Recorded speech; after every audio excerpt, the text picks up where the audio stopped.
Hi guys, welcome back to my channel. So today is just a quick little tutorial. This is using an iPhone to edit Instagram posts pictures.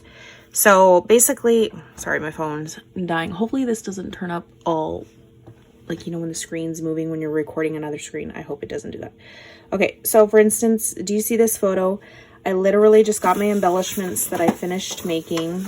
I got a white piece of copy paper to stick it on my desk.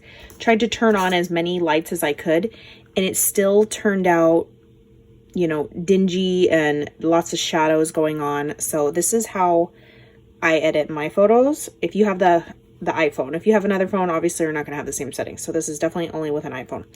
So when you hit edit, it automatically goes to auto or exposure. You can pick what you want. I automatically every single time go to shadows. It's this one with the half circle, highlights and shadows. And shadows, I will also, before you do any of this, make sure that your brightness on your phone is all the way up. Okay, so shadows, and I'll go all the way to 100%. Like 90% of the time, usually the contrast isn't messed up, so I'll just go completely to 100. Then I'll skip over to brightness, and the brightness, I will just crank it up depending on the actual photo. So this one, it looks kind of like it, you know, washes it out a little bit, but I would definitely go to like, probably like 80, 96. And if you notice, there's still some shadowing going on. Like those aren't forever going to go away, so just keep that in mind. But I do like to go to the highlight. The highlight will definitely wash out. Look at that. It'll completely almost like drain it white.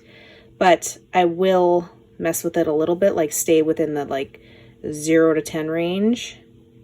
Probably go to like 8. So once I'm done with highlight, then I'll come hit this little trio of colors, and I'll come to the second one, which is vivid.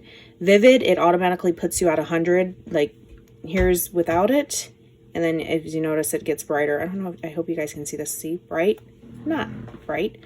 So with the vivid, I usually go about 50, anywhere in the 50 range, which is in the middle, up to like 66 looks good. Okay, now I'm done. So the photo though, can't really tell, but the background is still got a little bit of a hue of yellow. That picture that I just edited. Then I hit next, and I automatically go to the Clarendon setting. And again, it's automatically goes to 100. So I'll just leave it at, and I'll go anywhere from like 10 before the screen starts turning blue. If you can, you probably see it's yellow, bluish, yellow, bluish, and go somewhere in between, usually around, I feel like 20 to 20 and 30. And then done.